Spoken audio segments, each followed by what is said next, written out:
here at Picks and Parlays. And I got a good one for you guys. So last week, Chip Chirimbes crushed the Total Chaos game. He was 8-2 against, I believe it was Kurt.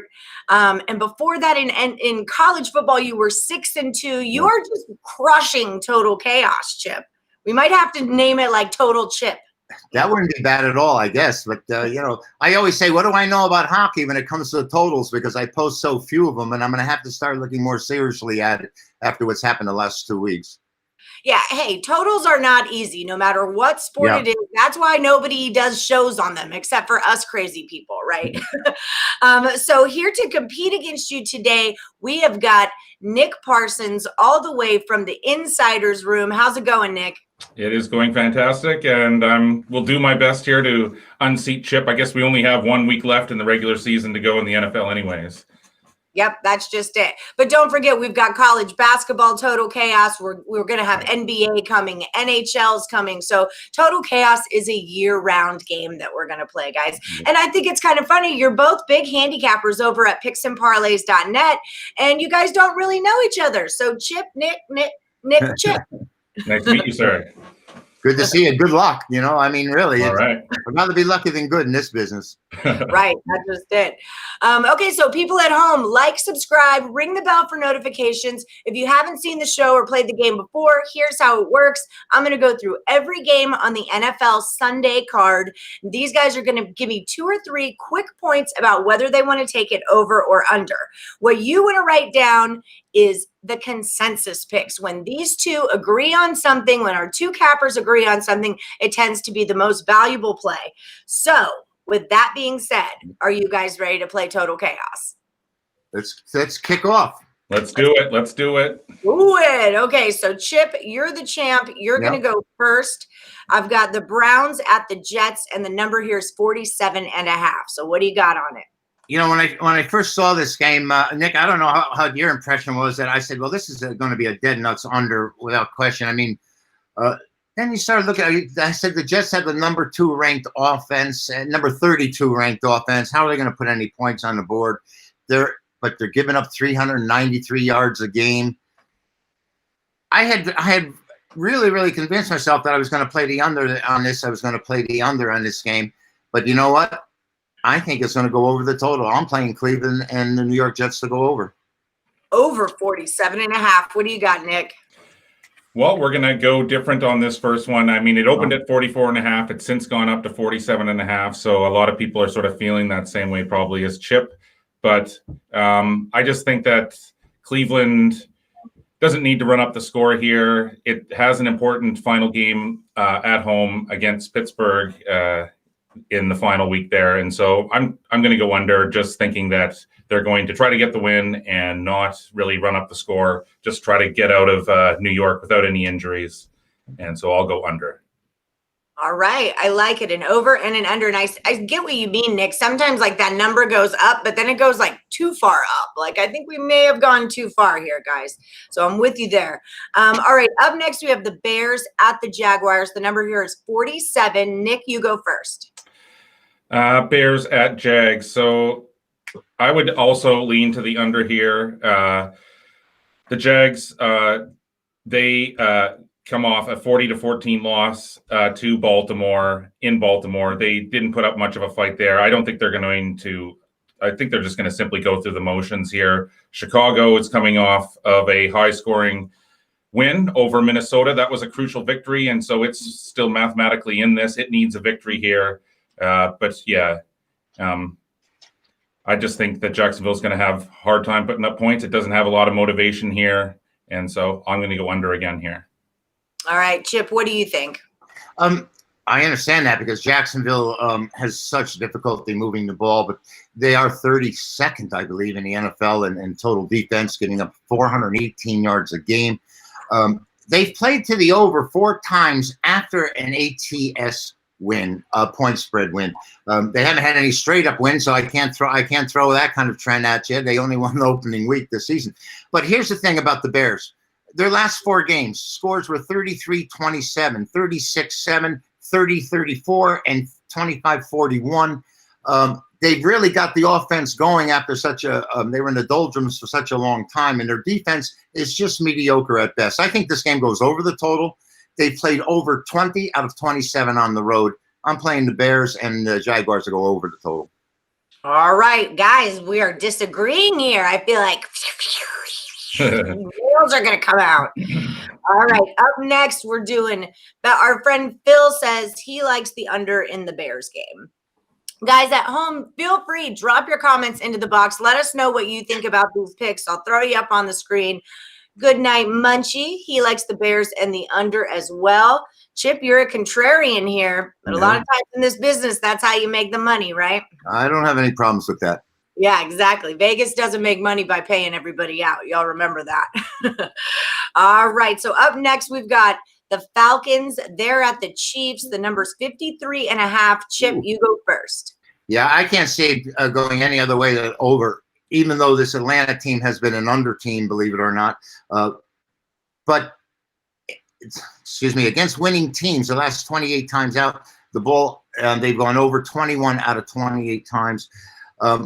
Kansas City, believe it or not, is a big under team at home. They're 30-9 to under against teams that are losing records when they're at home, and it just keep coming back. And it's like they're sleepwalking until they get into better competition. But I just think that Atlanta isn't going to tackle anybody, and I can see this game going over the total. All right, what's up, Nick? What do you got? I'm with you as well, Chip. Atlanta's secondary, how motivated is it going to be here? Kansas City, it's at 13-1. It has a game against the Chargers next weekend, so it's really looking at going 15-1 here. Yeah. That will be 8 seasons in a row that the Chiefs have gone over their season win total. Wow. Just an amazing, yeah. I mean, it just, and every single year the win total keeps getting higher. It's increasing, right? Yeah. Yeah, and so they did it again this year. I mean, I'm with Chip. I like the over here. Kansas City's going to keep the foot on the gas here and try to finish out at 15-1, I think. All right, I like it. We have our first agreement, guys. All right, now we're making money. All right, Colts are at the Steelers. The number here is 44. Nick, tell me all about it.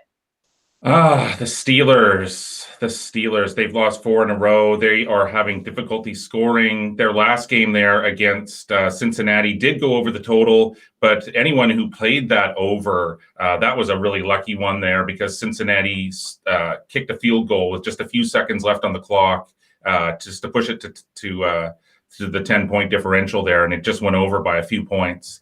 Previous to that, though, it had played to 4 straight unders. And then a push and an under previous to that. I think that Pittsburgh's going to have trouble scoring against this Indianapolis defense, which has consistently been one of the best in the NFL and even on the road. So I'm going to go under in this one. All right. What do you say, Chip? What do you say? Well, I'm wondering if Nick is already anticipating the Steelers losing their 4th in a row this week. They've lost 3 in a row, I believe. Have they lost 4 in a row? Are they're 11-3, aren't they? That means they have 2 games left. They're 11-3. Yeah. Yeah, so 3 in a row. 3 in a row. 4 against the spread. I think Nick is being a soothsayer. He's foreshadowing here. He's looking to see that.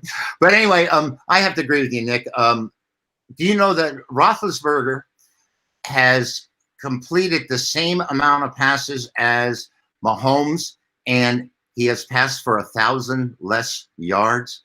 And they just don't have the offensive punch, and he can't carry the team by themselves without a running game. And I think this is destined to stay under, and I think they're looking to keep it very close to the vest and just regroup. So I play the Steeler game under. All right, and we have one of our commenters here, Raphael's asking, why did the line move so much in the Colts game? Did that line move after the Steelers lost? Is that what happened? Most likely. And the way the Steelers look, they don't pass the eye test right now. I mean. Yeah. It's just it's amazing what happens in this NFL season. You know, Seattle starts off going 5-0 the first 5 games and killing everybody, and then they can't get out of their own way for 2 months. It's sad. My whole family is from Pittsburgh. I'm a Houston Texans fan because that's where I was born, but my whole family is a Pittsburgh Steelers fan, so hasn't been the merriest of Christmas. If you know what I mean. Okay, let's do Chip went last. Chip, you're going to kick us off with the Giants at the Ravens. We got the same number here, 44. What are we doing with this one? I think that's a pivotal number. I like to play under this one right here. The Giants have such a lack of offense out.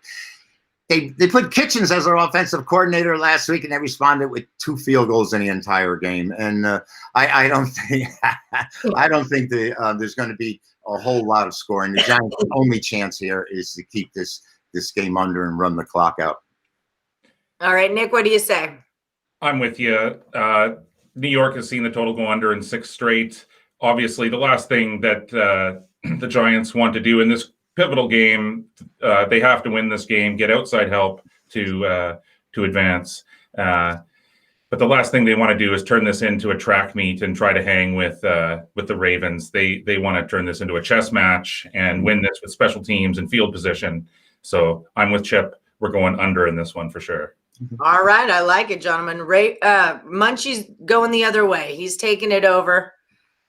All right, Munchie, but we have 2 professional handicappers here telling you not to, so I'm just saying. No, I'm just kidding. Give me opinion.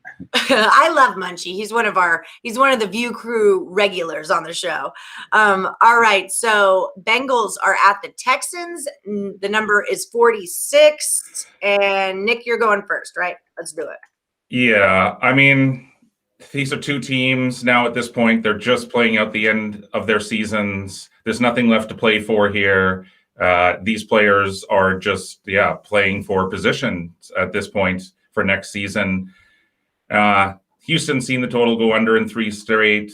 Cincinnati's seen, actually, its last total went over, as I just mentioned there, only because it kicked that last field goal there. It upset Pittsburgh. But I mean, off of that win, I think a return to mediocrity is in order here. So I'm gonna go with the under here. I just don't see any motivation for either side here. The under. I like that. A return to mediocrity. Well said, Nick. All right, what do you got, Chip? Give me some fancy words, Chip. Over. Tell me why. Who's playing again? Texans. And, the Texans have had one of the worst defenses in the entire season. They like to be a scoring machine with Watson. I think the game's going to go over because of Texans' porous defense. We know Cincinnati virtually has no offense. I mean, they don't run the ball, and they have no one to throw the ball anymore. So where are they going to go? But it's just that number, I think, is pretty high for a Bengals team that does have difficulty scoring. And I think Houston allows a lot of points. And like you said, does Houston even want to make a tackle? They want to make sure they're healthy when New Year's comes around. So I'm going to play it over. All right, over we go. Jimmy Bones agrees with you guys. He's taking it over as well. Holy moly, we're right down to it here. We've got the Panther. Oh, wait. Okay, now I see. Sorry. Oh, people at home, don't forget, like, subscribe, ring the bell for notifications, and drop your comments into the comment box so we can hear who you want to play as well. All right, Chip, you're up. We're talking Panthers at Washington, low total. We got 42. What are you thinking? How can you play anything but the under? I mean, Washington just plays defense, and they're really good at it. They're liable to turn, if Panthers make any mistakes, they're liable to turn some of their mistakes into scores, and I'd be a little worried about that. But, Carolina's missing their big guns. McCaffrey's been out, and I think they're playing a rather conservative a style of ball, and I just think Washington's going to look. I think this game stays under the total, and Washington's defense is the dominant reason why. They're the key factor. Nick, are you with them? Are you getting in the car? I am. I'm in the car with Chip. This one's going under for sure. Washington's seen it go under in 3 straight. It likes to run the ball. It likes to play really hard-nosed defense, and it is really competitive on the defensive side. Where's Carolina's skill players, and where's the motivation coming for the Panthers here? I'm with Chip. I'm in the car, going under on this one. All right. Everyone in the chat says Washington under, but oh, good night, Munchie here says Washington in the over is his lock of the week. Munchie? Yell in town. All right. Up next, so we're going to play the game. We'll see. Maybe Munchie next week, you could be on Total Chaos too. I want that. I want that so bad where one of our viewers can come on and take you guys on. We're working on it, guys. We're working on it. All right. So up next, we've got Broncos at the Chargers. The number here is going to be 49. Nick, kick it off. Broncos at the Chargers. I mean, at this point, neither team has anything to play for. Both teams have difficulty scoring at the best of times. Each is decent defensively, I guess. So, you know what, guys? The total opened at 50. It's since dropped down to around 49. I still think that's high. I knew that I was going to be taking a lot of unders today. I just don't see where the offense or motivation for either of these teams comes from. I'm going under. All right. What do you say, Chip? What do you say? Well, you know, Nick and I could be opposed on a game or two here, and I think this is going to be one of them. I'm looking for Herbert to get some points on the board, and for the Denver quarterbacking situation, which was in flux at times. Of course, we had 3 ice cream truck drivers quarterbacking them one game, and now who knows what. But I'm looking for the game to go over the total. It's a lean. I'm not stepping out on this game at all. I'm wondering if Denver's going to be able to put up enough points, and I think with Locklear they can. All right, so under and an over. Up next, we got the Eagles. They're at the Cowboys. 49.5 is the number there. Get it, Mr. Chirimbes. Well, if there was a best bet on totals this week, this would be it for me. I think the Eagles' offense has been rejuvenated with Hurts running the show, and Dallas has picked up the tempo a little bit. Elliott seemed to be coming back. I even know Pollard ran well for them. And, you know, Dallas has had problems defensively, like most NFL teams, it appears nowadays. And I think this game is going to go over the total. And I think probably the key here, they said Jalen Hurts is going to put the Eagles on the board. I expect Dallas to score, but the Eagles, under his new quarterbacking regime, has other defenses scrambling. All right, Nick, what do you say? Definitely over. Andy Dalton's looked a lot more comfortable in this Cowboys offense. And as Chip just pointed out there, Jalen Hurts has looked a lot better as a rejuvenated Philadelphia here. This is an important divisional matchup. The first game between these two teams went well under the number there. That's when Dallas was really struggling. So, yeah, I mean, this is a super important game. I think it's going to be a shootout. So I'm going over. I'm in the car with Chip again. All right. Yeah, the chat's with you guys. Jimmy Bones is saying it's over. Phil says it's over. Munchie says it's over. So let's all go. Let's all put money on that and make some of it. All right. Up next, we have the Rams. They're at the Seahawks. We got 47.5. Nick, go for it. The Rams are an under team. They're an under machine. They've seen it go under in 1, 2, 3, 4, 5, 6 straight. When they played, this is Seattle. Seattle's seen it go under in 6 straight. When they played the Rams back on November 15th, that game also went under the total. The Rams won that 23-16. So LA's also seen it go under in 2 straight. So this is a big game, but you know what, guys? I'm going to go a little bit contrarian here. I'm going to go the other way. I'm going to break that trend. I think these two are going to get into a little bit of a shootout here. I'm going to go with the over. Whoa, I like it. I like it a lot. What do you say, Chipper? Well, you know, Nick's been saying we've been getting into the car together. I'm glad it wasn't a canoe, because if 2 guys get in a canoe and are sitting on the same side of the canoe, we're tipping over. But so I'm going to have to go the opposite side you think here. I think this game is going to play to the under, even though, you know, Seattle's defense has been porous and they've given up a large number of points. But the key, Nick, I think, the way I see it, as is now, is that the Ram defense is so superior that I think there's going to be difficulty putting a lot of points on the board, because the Rams don't have the most prolific offense anymore. You know, their big breakaway receivers don't exist. They used to have 3 guys where they throw a 4-yard pass and they'd run 80 yards. Nowadays, there's no one really stretching the field for them. And I can see this game staying under the total. All right. The chat is going with an over here. The chat's pretty solid on Nick's side here for the over. Ooh. Throw that out there. You can just put that in your pipe and smoke it. All right. So up next, Chip, talk to me about the Titans at the Packers. 55.5 is the number. Go for it.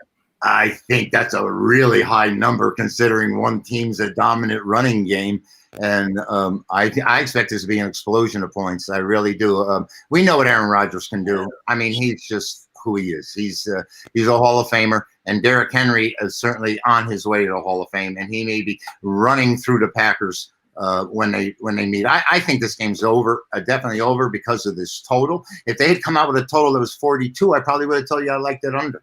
But this to me is an exceedingly high number. And I've been told by a good friend, think like a bookmaker. And it looks to me like they're trying to induce you to play under in this game. Yep, I agree with that. What do you think, Nick? Are you with it? Yeah, absolutely. That's exactly what it looks like to me as well here. Aaron Rodgers is so close here to ending out the season with just a great season. And as Chip pointed out there, Derrick Henry has just been unstoppable. I just think that, yeah, definitely it's going to be these two offenses, which are the main storylines in the following day's summaries. So what has happened to our host?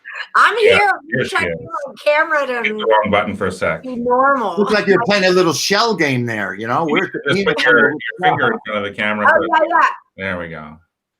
I think that might be okay. Yay! Thank you, Nick. Okay. All right. So, was that our last game? That's it. Yeah. Holy cow, that was fast. All right. Well, good show, guys. I'm liking it. We got a lot of great picks. The chat also agreed with a lot of the picks. So if you're watching this after the live show wraps, check out what I brought up in the comments because we have a lot of consensus, not only between our two handicappers, but the chat as well. So we can find you guys both over at picksandparlays.net. That's where all your premium picks are. We're still running the promo code HOLIDAY, HOLIDAY. They always make us spell that. And I'm like, I don't know how to spell that all the time. Chip, what do you got going on this week at the site? I know you've always got some mega buck. What's your big one? Right. Thank you. My top plays in the NFL have gone 28-13 the last 41, and I'm looking to post at least 3 games on Sunday, most likely 5. And you know, the Megabuck play is always our top winner, and we stubbed our toe last week with it. We had a 4-game winning streak and hit 7 out of 8, and got beat last week as actually we ended up with a push, and a push in this business is a loss because you don't collect on pushes. See, I'm the other way. I think of it as a win. It's like if you break even when you play poker, like at least you beat the rake. Well, you know, if you're on a website that's pay after you win. Yeah, that's true. It's different for you guys. Different for you guys. That's true. What about you, Nick? What do you have going on the site this weekend? Well, I've won 7 of the last 8 days, so I got a little bit of momentum going here. I have a 3-game Saturday card. I haven't finalized anything for Sunday, but I'll have at least 3 plays up over at picksandparlays.net, and you can find me over there at the Insiders Room homepage. Beautiful. All right, guys. Well, thank you both so much for coming on the show. That was excellent information. Friends at home, like, subscribe, ring the bell for notifications. That way you never miss one of our live podcasts or our free pick shows or a total chaos. All right, guys. Y'all have a great weekend. Make some money, and I'll see y'all soon, okay? Happy New Year. Happy New Year. Maybe. Try to